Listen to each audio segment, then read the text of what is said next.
Chase, happy Wednesday, the 26th of February in the year 2025. These are all true things. It's a deep dive. That's also a true thing. That is true. And it's a list. We tried this with gaming controllers. What was that, a month ago that we did that, or 2 months? Sounds about right. Yeah, I think about a month ago. We've been talking about some heavier stuff over on our normal broadcasting, just with, digital ownership, network outages, the state of the gaming industry, and late stage capitalism.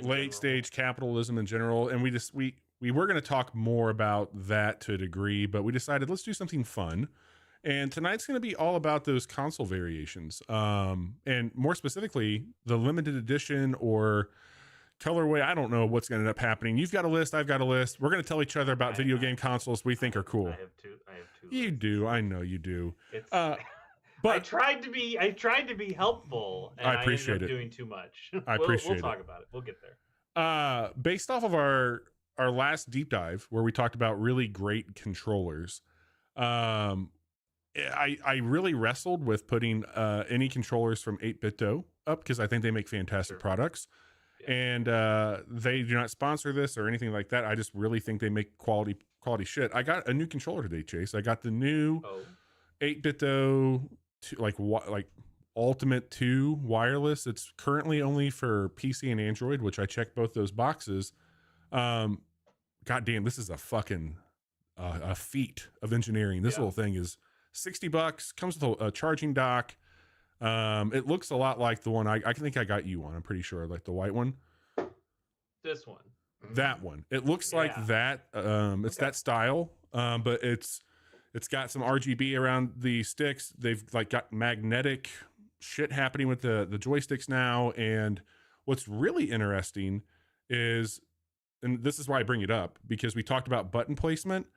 On the top of this controller, in between the R trigger and the shoulder button, like on the corner where those two meet, there's a new 4 button.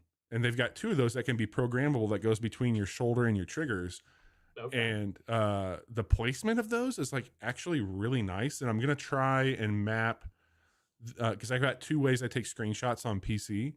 And I'm going to use the software and see if I can map those to be specific capture buttons rather than like a turbo button. Sure. So anyway, we talked about some innovations on the last deep dive, and lo and behold, a month later, I got a new controller that adds some extra buttons in a really inventive way.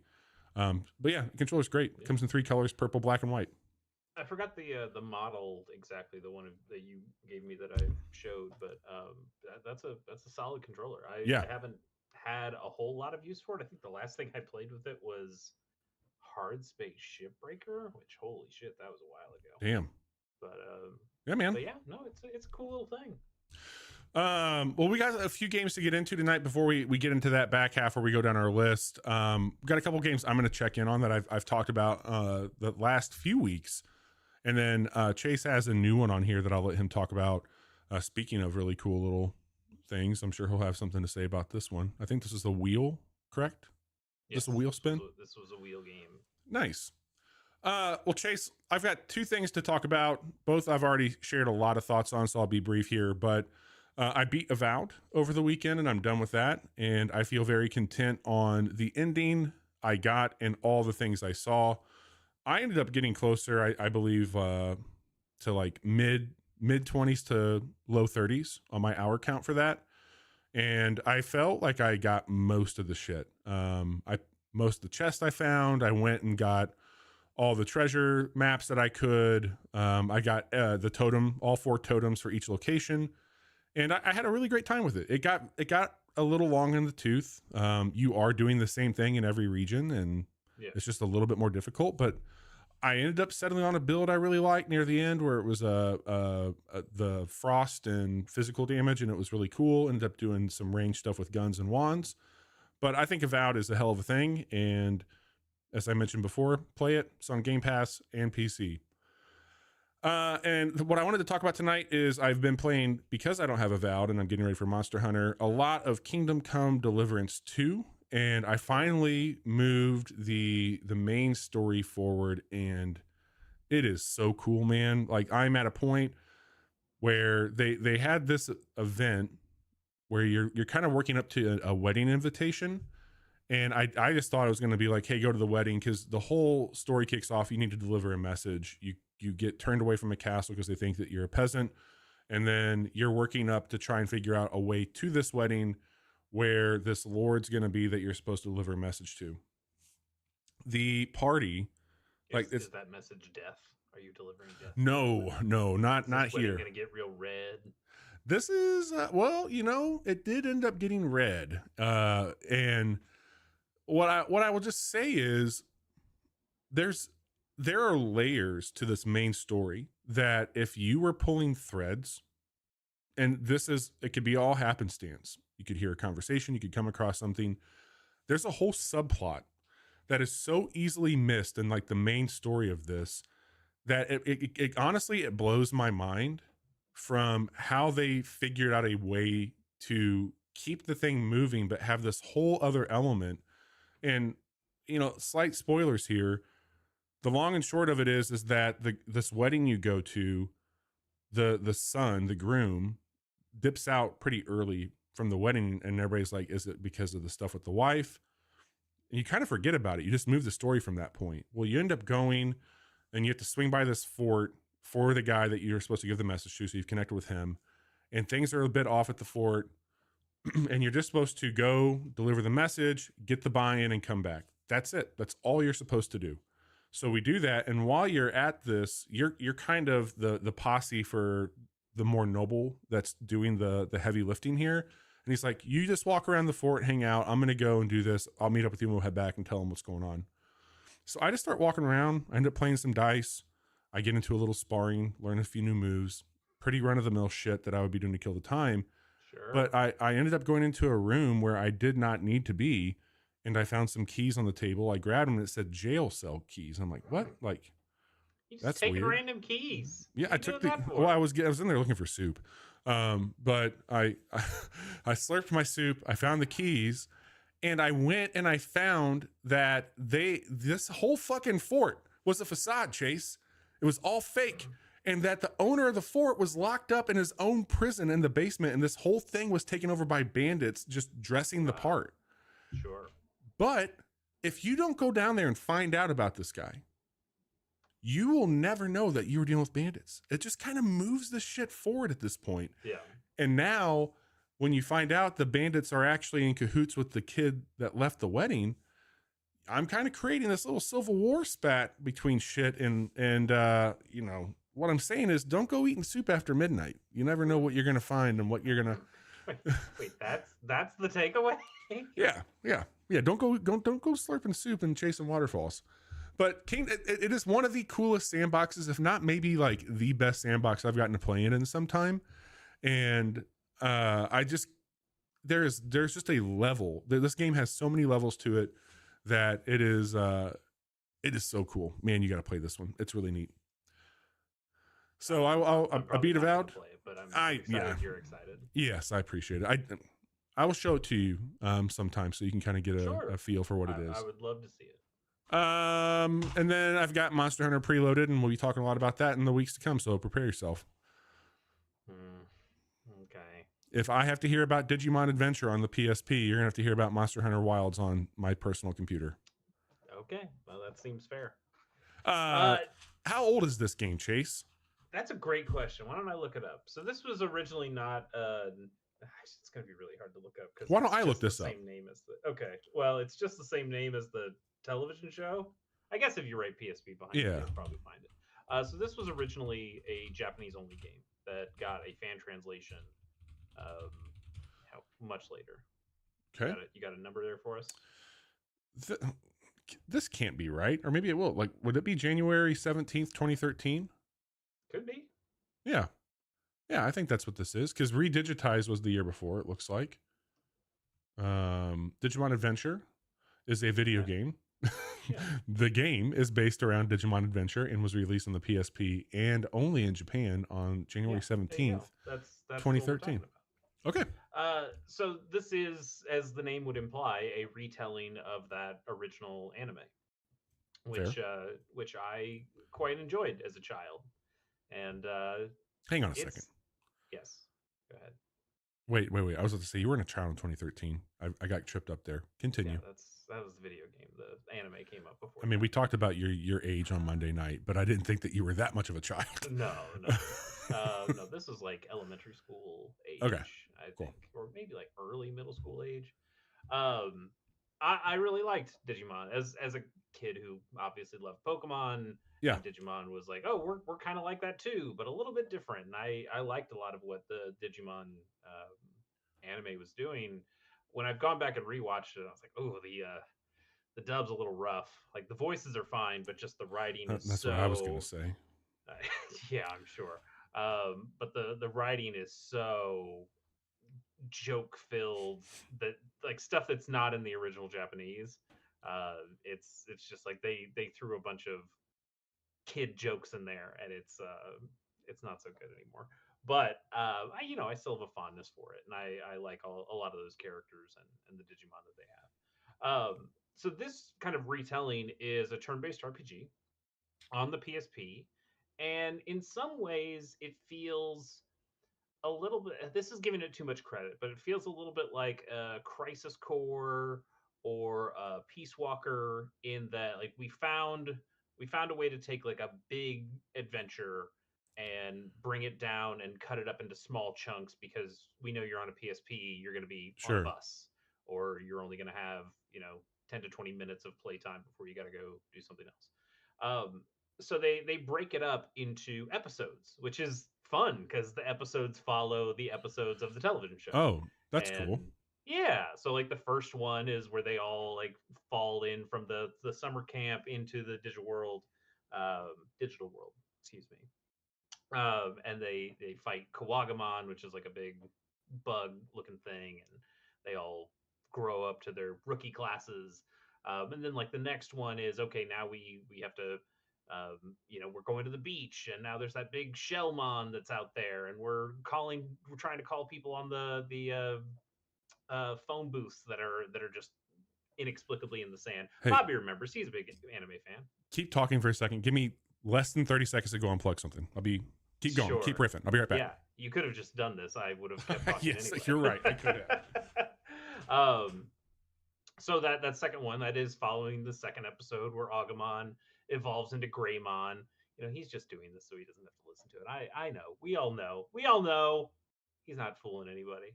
But anyway, I think the game is pretty cool. I'm probably about 4 to 5 hours in so far, and I think it's got some cool tech to it. It's still pretty simplified. Welcome back, Bobby. Thank you. It's pretty simplified. The combat is so I'm in looking it like up. Pokemon games where you have type advantages and Yep. you're using certain kind of attacks because they're more effective. This game, to my knowledge, doesn't really have that. I mean, you still have the Digimon like, oh, Oh, this one's like the definitely a actual plant. typing, like water, fire, all that shit's not present in this? Yeah, I mean, Weird. hey, like guys are shooting fire attacks, or this one's more of a plant one, but you're not getting any sort of type effectiveness stuff to it. And so all the attacks just kind of feel like they bounce off you or bounce off the enemies, and that feels a little silly. Silly's the wrong word, but like a little like not very impactful, like because you're just kind of bashing at each other. But what it does have that is kind of interesting, it has like a turn order manipulation system in a similar way to like a game I Like a love, like Dragon timeline? Ball Fusions. Yeah, it kind of like has like a timeline stuff thing that goes across the bottom of the screen, and sometimes your attacks can cause shock, which will freeze the enemy in place on that timeline bar for not very long, for like a Sure. quarter of a second or half a second or something, that allows maybe one of your guys gets to skip the line and go. Or there's also a break, which happens much less frequently, but that sets them all the way back to the beginning of the bar. And also the type of attack you do determines how far back on the bar you have to recover. So if you can do some kinds of attacks that will allow you to recover much faster, and maybe you get like a second turn before the enemy gets one turn, or you can use a more powerful attack and know that you've got to recharge a little bit more after Got after it. you do it. And I think that system is kind of cool. Sure, sure, Now yeah. again, I'm still pretty early into the game, so there's you know there hasn't been a lot of depth to any of this Are system you? Is stuff. this only on the PSP, or are you emulating it? I'm emulating this. Yeah, Okay. I'm playing this on my computer, and I've got my Switch Pro controller connected to it, and it plays pretty darn well. Yeah. And I'm having a really solid time. But It's not on the. You can't put it on your pocket. no, no, Pocket can't play PSP games. Oh, okay. And it wouldn't have the. I don't think it even has enough buttons to. That that I mean, it uh certainly doesn't have the analog stick. that thing I sent you tonight could though, right? Yes, that definitely could. And I have a Retroid Pocket, like the old one, and I have PSP games that I've played on that, and they ran okay.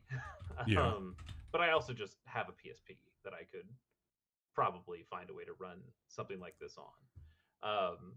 I think the translation is actually really good. It's super solid. It's interesting kind of what they choose, because even though you're translating this game into English, they're they're making stylistic choices based on preferences.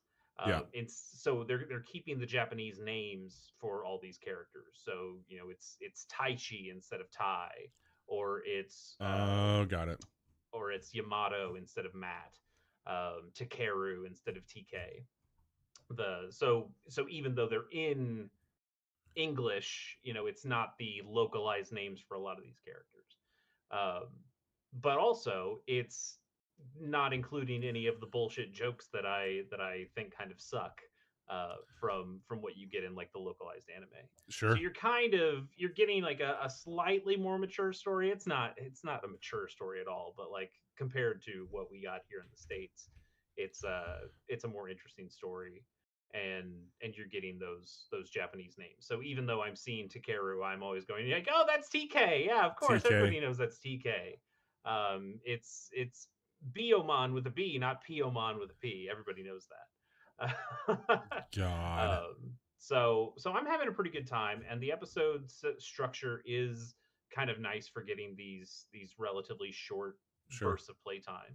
It is generally like a 3D dungeon crawlers giving it too much credit. You're just kind of like running through these very narrow pathways and fighting not random battles because they're out on the field, and you're just picking and choosing which battles you go into. And then sometimes there will be like oh hey, you got to go find five of these things, and so you have to go back through and backtrack the small narrow areas and paths that you've been on, but now you need to look for these specific things to do it. So it's not going to blow you away. It is not the most interesting game in the world, but as something that is retelling an anime that I remember enjoying and giving me that kind of burst of like, oh yeah, Digimon, and I'm pretty excited about Digimon now because we got the announcement of the new Cyber Sleuth game, or the new That's Digimon this story year game. too, right? That is this year. We Yeah. don't know exactly when, but that should be this year.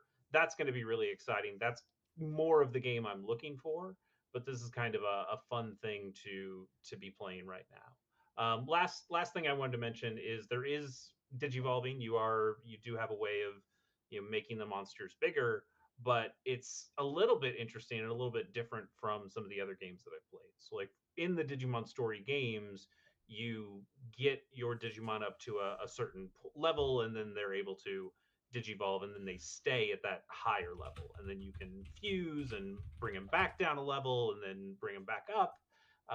But they whatever you do to them is a permanent thing, and then you can change that as you continue to go.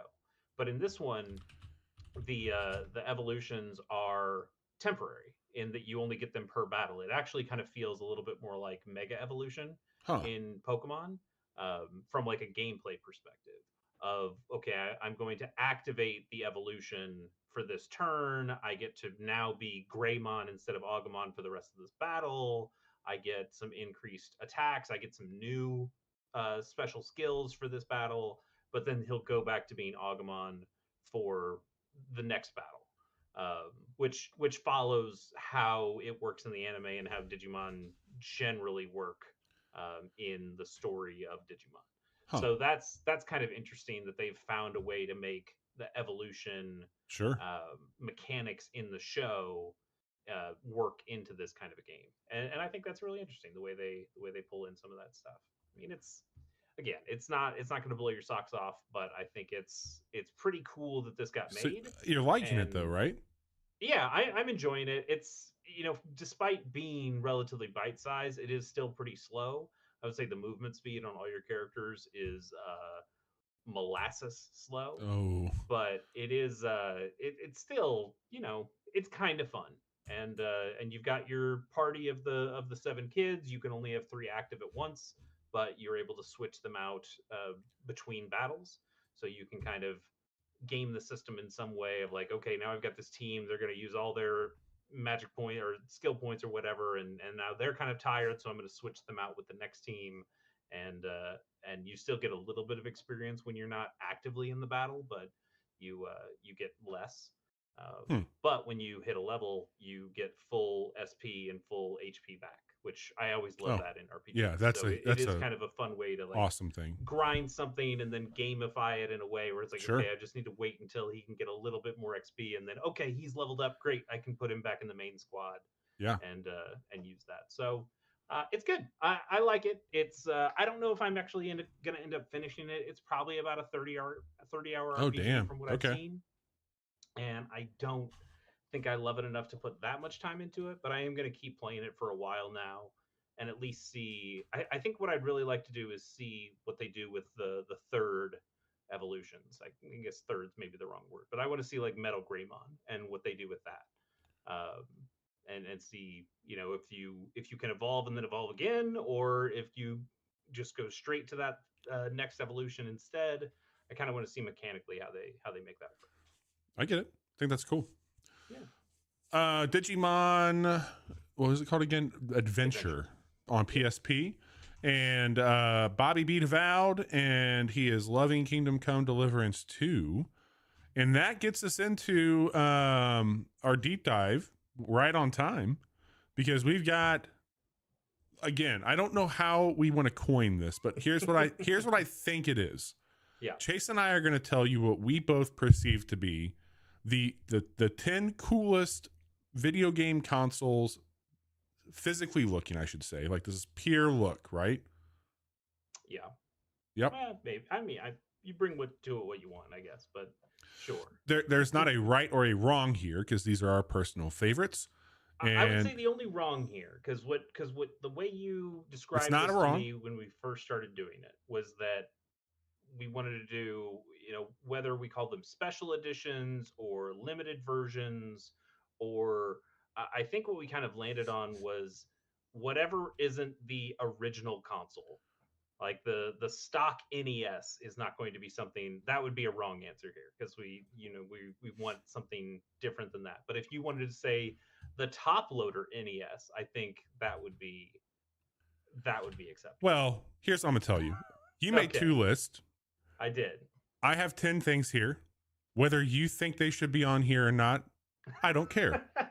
Okay. I just tried to follow what you said. If you want to change it up, you can do it. I think I have a way out if I need to honor your proposal here.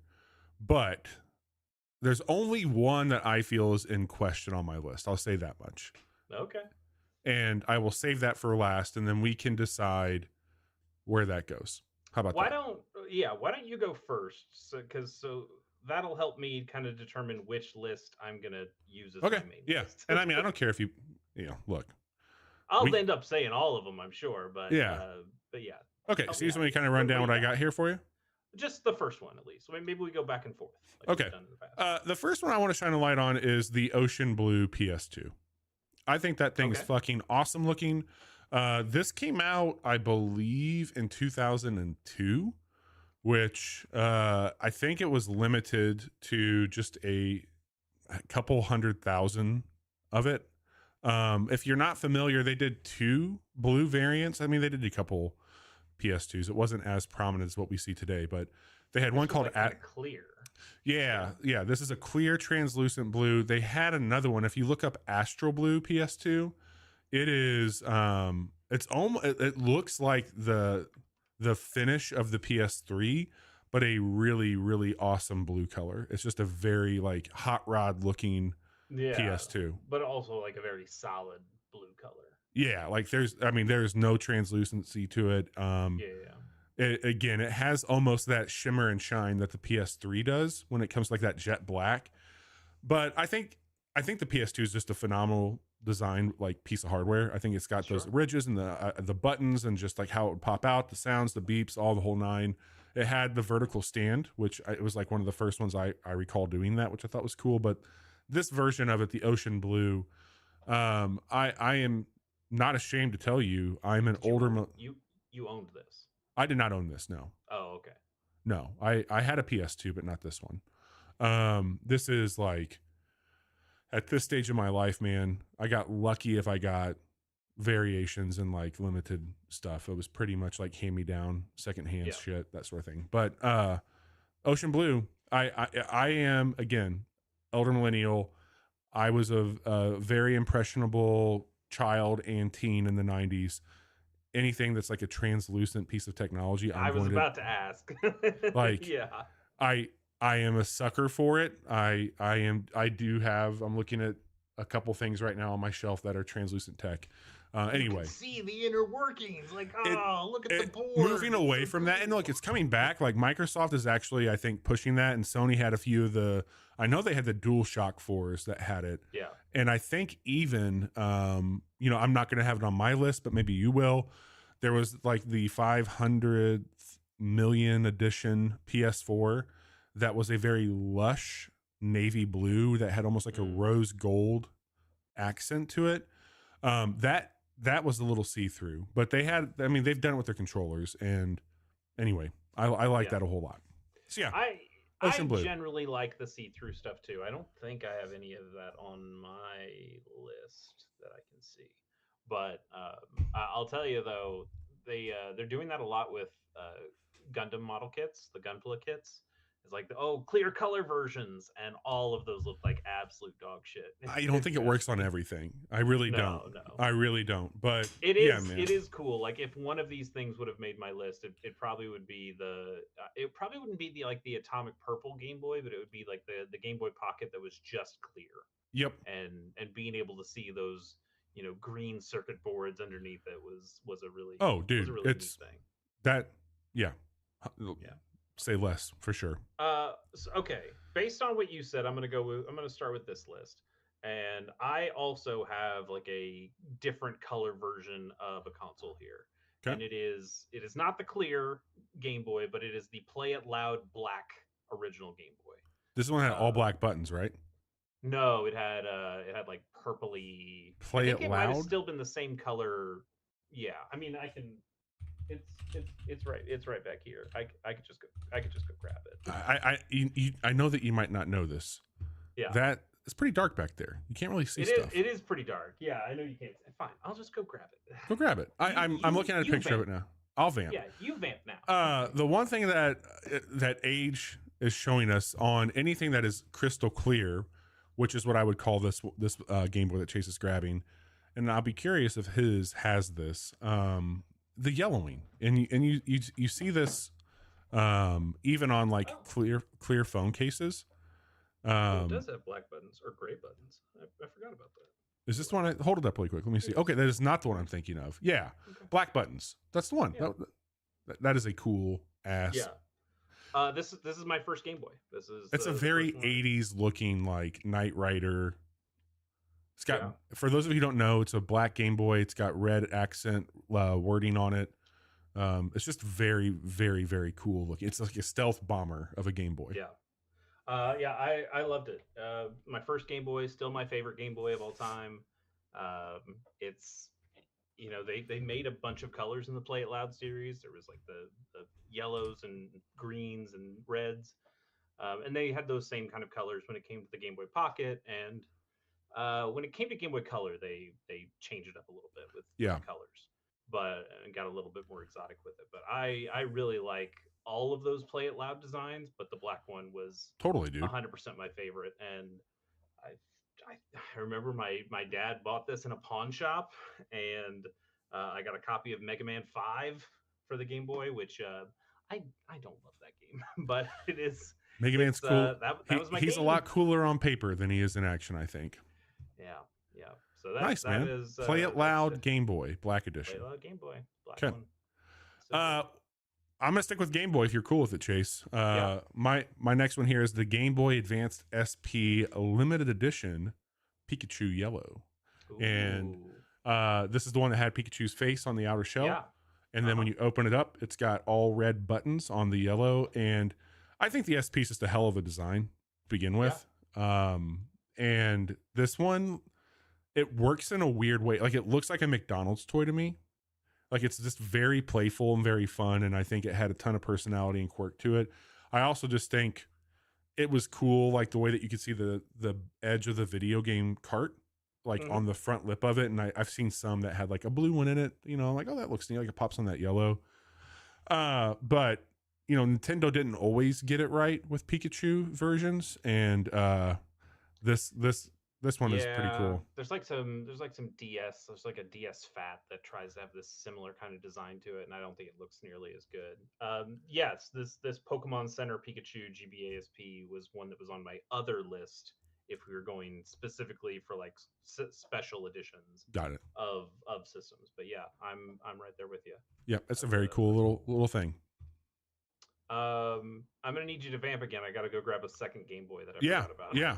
So one of the things that I kind of alluded to earlier, I did have a Game Boy. My first Game Boy I got by trading.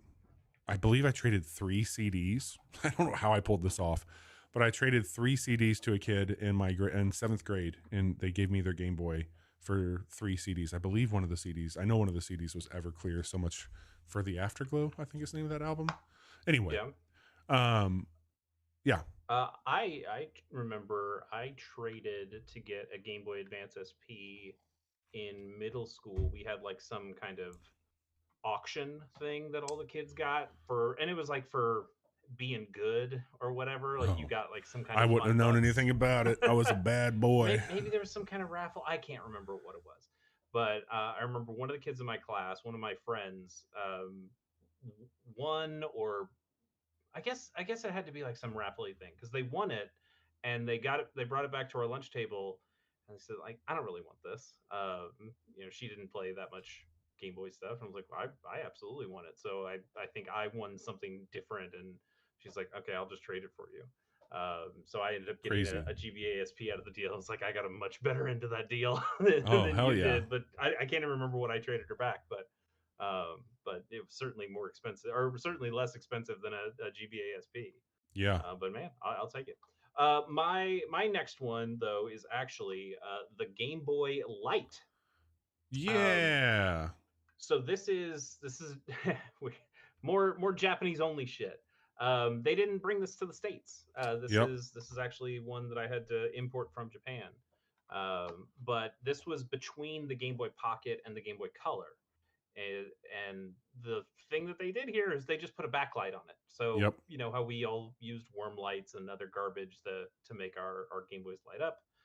They just put a backlight in this one. I'd show you, but I don't have any batteries in this one. How often do you fire up your old shit? Not all that often anymore. Especially when I have the analog pocket that just shows it so cleanly. Yep. But I did play a handful of games on the light, and I think it looks really nice. Instead of having that pea green color, it's like a minty mouthwash kind of color, and it's a very bright light. Like it does the job, and I think it looks really clean. It's got the form factor of a Game Boy Pocket in every other way. This is the gold one, but I think it also came in a silver color and maybe a gray or a black. It kind of looks like it looks metallic, right? It is, yeah.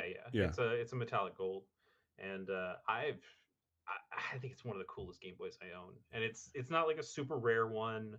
They're still relatively cheap if you wanted to get them on an eBay site or something like that, but it's a super cool Game Boy and one I'm very happy to own.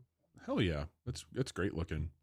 We're gonna stay on theme here. It sounds like, because the next one I'm gonna tell you about is the new Nintendo 3DS XL Super Nintendo Edition.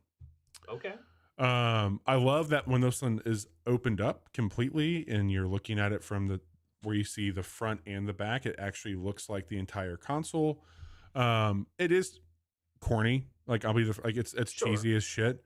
But I can't remember. I think it had the Super Mario Brothers world packed in with it, if I'm not mistaken, when you got it. Maybe. But we talked about this last month on the deep dive. I love the Super Nintendo. I have a very, very tender spot for that console. And I think they made the Super Famicom edition of that one too, if I'm not mistaken. Maybe. Yeah, I mean, maybe that was only a Japan thing. I mean, I remember the GBASP that was the NES. Like Yes. the same kind of thing. It had like Yeah. the NES stickers on it, and it came with Yep. the original But original Super Mario Bros. you know, again, there's cooler 2DS, 3DS ones out there. Yeah. This one I think is just neat, being a Super Nintendo. Okay, I promise this is the last time I'm gonna. I have to continue going to my collection and grabbing stuff. But since you mentioned the 3DS, I gotta go grab some stuff. Do your thing. I was, my first console was a Nintendo Entertainment System. I ended up getting a Super Nintendo that holiday season that came out, and that was the one that, like, holy shit, like, huge jump. Really, I felt. I mean, I could make the argument for almost every console of this, but Super Nintendo felt very personal. It was something where, like, I was like, oh, I play video games. Like, that's what I do. This is my thing. And the Super Nintendo had hours upon hours on it. And my dad and I played that one together. And really, after the Super Nintendo, he just could not make the jump into 3D. So I have a lot of childhood memories with my dad where he would work to get, like, extra lives for me in Mario, or he would, like, sit me down and play with me. So Super Nintendo is something where if you want to pull nostalgia for me, and look at our logo, like, we've got the controller there for a reason. You were getting after it. That was loud. Yeah, I can't find where my new Nintendo 3DS is. Oh, you poor baby. Not the XL, but the smaller version, and I think it didn't come to it, like, only one style of it came to America, or at least to start with. Because I remember the copy I got was bundled with Animal Crossing Happy Home Designer, I think. Oh, it had the houses. It had the pattern on the front, right? Yeah, it had the pattern. It was like white with that. Okay. And I liked the form factor of that system better than the 3DS XL. So I really wanted that one. But also it had the removable faceplates. Yeah. And I remember buying, I know I've shown it off on a previous podcast before, but I bought the, like, faux wood grain one that had. I had that for my, like, 360. Yeah. Oh, yeah. But, like, it had the burned in Mario characters in it. Oh, it had, like, a Bullet Bill and a Goomba. Yeah. Some other stuff like that. And I just thought that looked really slick. I think wood grain in general looks really stupid. Yeah. But in this one context, I just thought it looked really, really cool. And it's the only thing that's been on my new Nintendo 3DS, and it was one of my favorite systems for sure. Very cool. The Happy Home new 3DS. Yeah. That's the one. Because it also had, like, Super Famicom color buttons on. Are you saying you put the faceplate on that one? Yes, I purchased. Got it. Okay. And put it on that Animal Crossing one. Right on. This next one, I know it's a color name for this console, but I think it's referred to as what was bundled. Anyway, it's the Jungle Green Nintendo 64. I'm pretty sure this was bundled with Donkey Kong. Like, I think it's sometimes referred to as, like, the Donkey Kong edition Nintendo 64. I remember this because you had the expansion pack, and this was a transparent green N64 where you could see that expansion pack come through it. I thought that was really cool. Right, because the expansion pack was, like, black with, like, a red, very red top on it, and that was a pack in for that game. But on brand, on theme here, green's like my favorite color. It's a transparent green Nintendo 64. It's like the most 90s ass thing. And they did a lot of these. This is, and this is going to be a bold statement, but I'll say it. I think this is Oh, the last generation of console that Nintendo was really wild with when it came to just their coloring and what they would do. Like you could argue that the GameCube had a handful of very cool colors to it. I'm not well, downplaying those that. were still like outside of the spice, which was a Japan only color. Outside of controllers, you could get a spice controller, but those colors were very safe. Well, I guess the purple was a little bit different, but it came in black. Eventually, it came in silver. It's not like they were doing anything nuts with And it. like their handhelds during this period were wild. They really experimented Yeah. in that area. The Wii super tight laced after the Hmm. GameCube. We ended up getting like red Wii's for like those You were had all the blue special one too, editions of like right? Mario Kart Wii Yeah, or a there was like a gold one, right? For like there was a was it gold one. Zelda There or was a was it blue like an one. anniversary one? It was an anniversary. They ended Yeah. up doing a black one. Um, but anyway, I will talk more about it. But I really feel like after the 64, Nintendo tamed down a little bit on Yeah, the I think that's the fair. the wildness or the wow factor of it. They've got cool shit they've done on the consoles. Handhelds definitely carried the torch. But anyway, Jungle Green and 64. And I think we're starting. I mean, we're kind of getting back to it. The Switch itself is basically just that black color, but they've done so much with the Joy Cons The of Joy all the Cons different and the colors. docks I've seen, Yeah, and even yeah. the Pro Controller. Quite frankly, they've done like Have Super they done a Smash bunch of Brothers. colors with it? Yeah, Oh they've yeah, I guess yeah. Smash Brothers Metroid, and Animal Crossing. and they had Zelda. So they've done some Yeah, stuff there too. not bad, not bad. Yeah, I'm gonna go back to Game Boy Town. If that's all right. do it. The nicest looking Game Boy I think they've ever made. Oh, Um, but also maybe not the most practical for everybody. And it's this. It's the Game Boy Micro. This thing is so clean. Look how fucking small this is. It's so nice. when that came out between which ones? The Uh, Advance and the SP. yeah, because it is. Oh, no, no, no. This came out after the SP. Okay, Um, but it might have actually even come out after the DS. I feel, because crazy. this felt like such like a specific Well, yeah, little system. sure. Actually, if you wouldn't mind, could you look Yeah, up when the Game Boy Micro and when the original DS launched? Because I do think I'm right on that maybe this launched even after the DS did. Game But Boy it's Micro, Japan, September 2005. That okay. would have been. I think this is like right around that. Because I had a DS at launch. Let's see here. All right, we said. Oh, yeah, dude. This was no, no. 2004 was. Oh, yeah, you're right. Yeah. 2004 is when November 2004 was the DS, and then September Well, so 2005. if you remember back at that time, the DS was the third pillar. Remember, like, oh, Oh we're yeah, not stopping the yeah, Game Boy Advance. Oh no, of course not. This is just yeah. a third system. And I was like, no, guys, You like idiots. this is your new handheld. I think they, I mean, obviously they're just hedging their bets. Of we know the DS is fucking crazy. The two Yeah, screens. Some yeah. people might fucking hate this, so it could just be like a weird thing, in case we Virtual Boy it again and then we can go, nah, we were just kidding. Game Boy Advance forever. So I think this was kind of a hedge your bets thing. But this Game Boy Micro, it's just such a cool form factor. It's just that it's for my hands and certainly for your hands, These it's meaty too paws. small. It's too It's small. too small.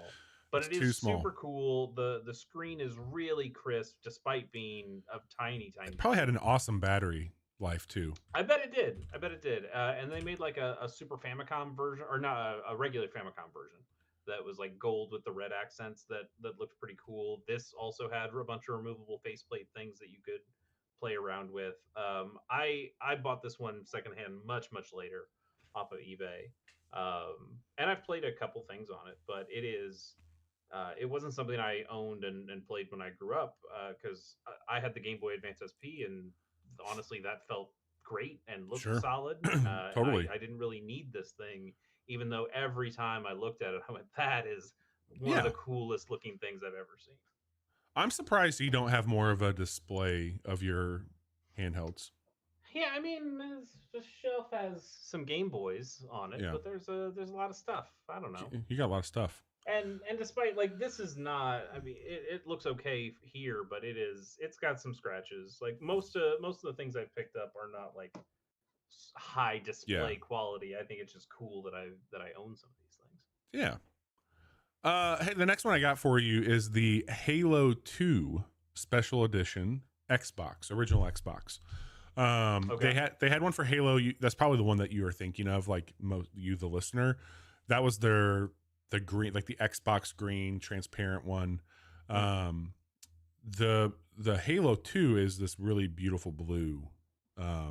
And the reason I like this one so much is I've talked about it on the show a lot, but I customized Xboxes back in the day. And my dad and I had some extra car paint. So my original black Xbox, we actually took apart, sanded down, and we had painted it with the leftover car paint I had from my Honda Prelude. And it was very close to what this blue color is. And then the top of the console where it has the Xbox disc, we actually cut that out, and I'd put RGB inside of it, and I had my Spartan emblem from Halo 2. We had Ah, sandblasted okay. Yeah. on that piece of plexi. Yeah. So it was very cool. But anyway, I don't think people love the look of the original Xbox. I think that thing's big and dumb, and I just have like an affinity for it. Yeah, Um, I mean, I still have mine. I went through. I took it apart so I could take out like the clock battery thing that is what oh yeah, ruins those things these days. Um, but I that was a fun system. I yeah. liked that system a lot. So yeah, the Halo 2 edition of the original Xbox was up there for me. Not bad. Well, I'm out of consoles that I own that are on Damn my it. list, but I still have a few here that I still think are pretty cool. One is the Canadian Wii or the Wii Mini. So we never got this here. Oh, It was a North American exclusive, but I just remember calling it the Canadian Wii because we didn't get it actually in the States. This is the Canadian Wii black one Mini. with those red accents around it. It's like a square. Oh yeah, I forgot Yeah. about this thing. Apparently, like it's not a very quality system. Oh really? Like from like Do you just know like a why they hardware did it this perspective. way? I don't know. It's cheaper components. Well, that's what Whatever. like it says here. Big Fun Mini Price. Wii has a new look. I'm Yeah. looking at the ad for it. It was only $100, man. First of all, Yeah. and I bet you that had to probably do with some sort of import. Like Canada's expensive to begin with. Maybe they were Yeah, just yeah, trying it to. could be of just like trying to hit a price point Yeah. in a new region, and I think it took out the GameCube functionality. That would make sense of just another way of Yep. cheapening out Yep. on what we can do here. But I just remember like the magazines and the websites Wait, that I was. did it lift up? Did it I open don't like it? know. I've never owned one. No, I no, no, don't dude. know. I think it. I think that's what it did. Hang That would on. make sense. Like that would be a savings to do like Yeah. a Okay. manual door instead of. So the top had on the bottom corners of it, you had a power button on the left that was a triangle. On the right, you had a triangle that was an eject button, and this thing opened up like a fucking Yeah. Walkman. Well, Holy because shit! those were cheaper components for sure, like the Dude, I don't auto think I knew loading about disc this, things. Really? Because I feel like they talked about it a lot in gaming circles, dude. This it and kind then of once looks somebody like. was able to, Go ahead. Go ahead. Go ahead. okay, once somebody was able to actually touch one and go like, oh, this thing actually is kind of garbage. But just looking at it, you're like, holy shit, what a thing! That's so cool. So it kind of has the same shape. God, this is like a fat kid thing of like a McDonald's quarter pounder box, but smashed. Okay, sure. um, I like this is weird. Like Yeah. this is almost like me not knowing about the Final Fantasy. Like I I don't mean, it know if wasn't for you. It was for Canadians. you know uh, what. And here I thought Canada had it rough right now with us. Like Imagine having to talk about your Wii and it being this. Man, it's a point of pride for me. This thing, I think this thing looks rad. How do you not have one of these? I don't know, man. It's I could get how much are on. these going for? I see one on Amazon here for $111. There's one right now at DK Oldies, $55.99. Yeah, I don't know. Maybe someday I'll get it. It's, I don't know. I think it Dude. looks cool. I just don't think I ever need to own Dude. one. Oh my God. This is nuts. All right. The Canadian fucking I'm shocked Wii. you didn't know about this. Well. I'm going to stick with Xbox for a little bit longer if you're okay with it. I would like to talk about the Xbox One S, one of the most forgettable consoles they put out. Not really back at that generation. The X came too late. Anyway, they put out what I think is one of the coolest variants of all time for Xbox, and it is the Minecraft Xbox One S. The kick-ass thing about this is it's a 1-2 punch. You had the console itself looked like a brick cube. I'm sorry, not a brick cube, but a dirt cube with the grass top. But they made a fucking creeper Xbox controller that was packed in with it. And I think this is just an absolute triumph of a design for them. They really, and I'll talk more about this later on. They have not carried the torches as much with this current generation for obvious reasons. But I felt like they were trying so hard to attract people to their platform after the introduction of the PS4. And they had dude, there were so many editions of the One S and the One X that happened. The Xbox One, the One S, and the X during this generation. But anyway, that Minecraft edition is such a executed idea. It's really fucking good. I still think they kind of fucked it a little bit with the naming. Absolutely. Xbox One S, X, Series S, Dude, X. Like it's so you much know, of it. you know who its fault it is? sexy. It's Apple. It's Apple's fucking fault. Yeah, I can see that. Because Apple was able to delineate their models with an S half step every year. And then the iPhone 10 was listed as the iPhone X. And they had all this shit going on around that time where it's just like they tried to do the sports car thing and it didn't work with consoles. Yeah, you're right, but at the same time, it's also Xbox's fault for being so worried about the PlayStation and just not wanting to be a number under the PlayStation at the time that they had to come up with more ridiculous names. God. Yeah, 360 to 1 to Series. And yes, it's like, man, stupid. How comfortable do you feel as Sony is? Like, what do you think we're going to call our next system? I don't know, the PlayStation, whatever the next fucking number is, obviously. One of my favorite movies of all time, like literal top 10, is That Thing You Do. I think it's one of the best. And like that whole team, whole part where they're trying to name the band. And they're like, oh, it's the Wonders, but spelled with a one, like the one. Oh, you mean the Oneaters? And I feel like that whole thing about like how you name bands is like the lesson that Microsoft never got. They're like, oh yeah, we'll call it this, and people obviously know what it is. It's like, no, that's just the Xbox Oneater, you dumb fuck. Like, come on, get real. Anyway. Yeah, man. Remember when we all just were, oh, they're gonna call it the Xbox 720. Like, what else do you call it at that point? Dude, that period of like, so and the scary thing is the actual prototype PS3 controller that looked like a goddamn crescent moon. Yeah, the boomerang. Yeah, boomerang, and like these videos where it'd be like, hey, here's a leak of the Xbox 720, and it's like all like the most ludicrous fucking thing ever. God, we were so stupid. Yeah, but then they call that thing the Xbox One, and you're like, okay, well, I want to talk about. Well, we have to be so careful to say the original Xbox or the OG Xbox. Oh my God. We can't. It has screwed us. It has screwed us all. Because I hope that they just say Xbox. Here's the Xbox, and here's the Xbox handheld. Like, do that. Put a fucking year on it. It's the Xbox 2025. Yep. That's all. That's all you got to do. Man, it's wild. All right. Here's maybe a little weirdness when it comes to PlayStation naming. I always kind of wondered why there were designations like this and I couldn't figure it out. And then I realized, well, oh, there actually is a system. Um, and then I looked up the system at that point and went, man, that thing's fucking cool. And I've always just really liked it ever since. And that is the PSX. I've heard of that. Yeah. So a lot of people talk about PSX games, and they're still just talking about PlayStation 1 games when they say that, because the PSX is just a PlayStation 1, but the PSX is actually a PlayStation 1 with a is it a DVD drive underneath it, or is it like a Yes. TiVo? I can't remember what is connected to it.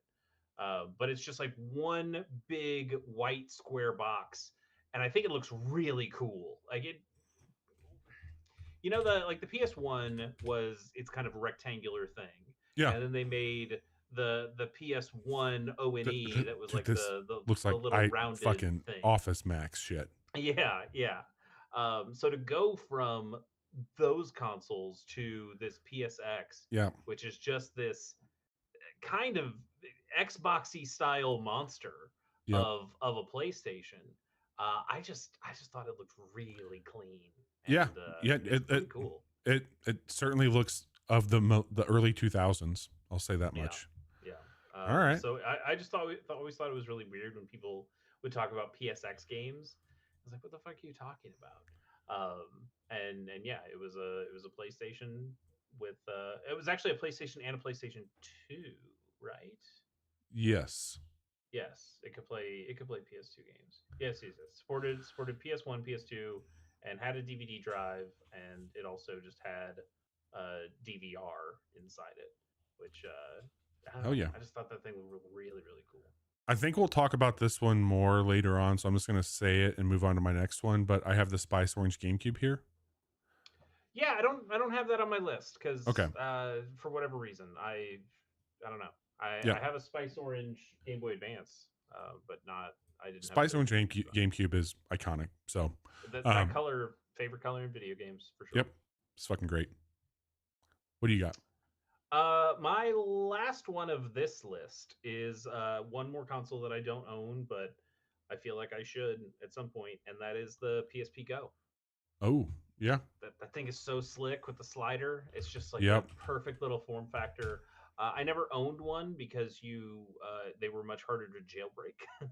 Oh, yeah. And I wanted a PSP where I could, pirate all the It's games back in such the a day. fucking like sidekick mobile phone inspired Yeah, ass piece yeah. of thing, dude. But I was like a poor college kid, and so I wanted the Oh yeah. PSPs that you could hack, and I as cool as this one was, you couldn't hack it, or you couldn't hack it nearly as easily. So I just never owned one, but it looked fucking slick. It's Yep. kind of pointless now because it's all Yeah. because it was a completely digital library.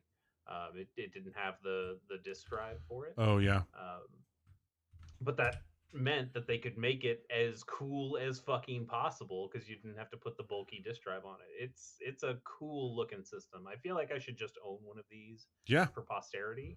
Yeah. It's like something from the Matrix. Yeah, it's great. I love it. I have the Xbox 360 Star Wars Connect Edition. I think this is one of the best branded limited edition release consoles of all time.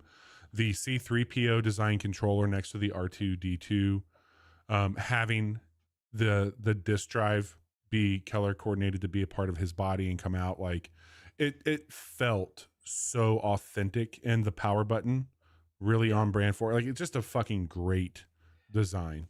So at the same time, so I agree with you. I think the R2D2 stuff, like with the disk drive, because Yeah. R2 opens up like that too. All that I'm on board with.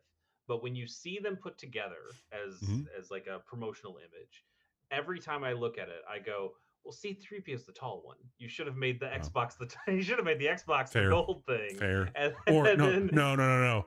Just make the controller a Gonk droid and make the Connect gold. Just have this sure, there you golden go. bar on top of your TV with a bunch of fucking cables coming out of the back of it as a stomach. God, can you imagine how great? Oh, that's C3PO. Oh, God. God, that would be good. That would be good. All right, so that's everything from my like. These are not the original versions of these consoles list. Okay, But then I so still have like a special editions of consoles list. well, I did 10, which is what we talked about, right? Okay. So I've got I don't two. think we put a number on it, but Oh, I just did 10. okay. And so I'll just rattle off my two here, and then you can go into your extra list here, and then we'll wrap it up. Sure. Sounds good. The Shield edition 2DS XL for Zelda, where it looks like the Yeah. Hyrule Shield that he has, I think is flawlessly executed by Nintendo. Like, what a fucking cool idea to make this little handheld look like the Shield. Really I feel fucking like we could make a whole list of Zelda oh, editions of absolutely Nintendo consoles because of most of them look really nice. they do. They like, I think by and large, honestly, I would say Animal Crossing and Zelda are like some of the best variants that they've put out. Like Yeah. they're I would say Smash Brothers too, just yeah, because yeah, that icon is so yeah, nice, and same for Zelda. It's like, man, the Triforce is just a really nice designed thing. yep, So you put the Triforce on anything, I'm like, yeah, that looks nice. I yeah. just I what do you want me to say? I'll have to show it to you when we get It's a together. great shape. The cash debit card, they had a new version of that come out that's tortoise shell, Yeah. and the whole thing about customizing that card, you can like write your signature or draw a picture on it. On the tortoise shell, it has like a gold foil print, and I drew like it's a very wonky looking Triforce on this tortoise shell card. It's very cool looking. I'll show it to you. Nice. My number one with a bullet is the Atomic Purple Game Boy. And if you want to allow that one, I'll say the Atomic Purple edition of the Pocket. But No, I think you're totally fine saying the Game Boy. yeah, that That's is not. Was it? Was it a? it is not. It's actually just like a standard SKU for the Game Boy Color. Okay. They had a few in Japan, but this is the one. Like Atomic Purple is purple's not even like one of my favorite colors, but the Atomic Purple era is. I just love it so much. But yeah. I think if I was in a store and somebody told me, "Hey, pick a Game Boy Color," that's probably the one I would have gotten. Yeah. But somebody bought me I think it was it my parents or was it my aunt and uncle? I can't remember which one. But they bought me the Kiwi Color Cool. Game Boy Color, and that's always just been my favorite because that's the Yeah, one I own. that's the one you had. It's also back here, but yeah, I love the Atomic Purple stuff. I did own the Atomic Purple N64 controller, and Yeah. that was my favorite controller for a while. It was just like, man, you can see through it. It's so I know, cool. it's so rad. I know we're near time here, but why don't you run through what you got on some of the stuff on the other list there? Yeah. We already mentioned the Pokemon Center Pikachu GBASP, which I really like. I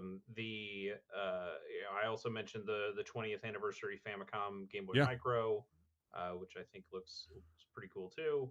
I've got this. This is the last one I can show off. It's a little scratchy, but I have this. I don't Oh know if that's yeah, gonna I borrowed play, that but one. yeah. This is the Mario and Luigi 3DS XL that came with I played a Mario and lot of Luigi Pokemon on Dream that. Team, I believe. Yeah, it's just a nice system, like having that silver top, silver and black accents. Just a clean looking system with a nice little gold Mario Brothers stamp on the front. Um, this one, I don't know if this one's technically a special edition, but it was the PS4 that had the Destiny bundle, so it Oh was the yeah, white the PS4. white one. Yeah. And I wanted a white PS4, and also I wanted Destiny at the time because I was young and dumb, and just I needed that Peter Dinklage, you know.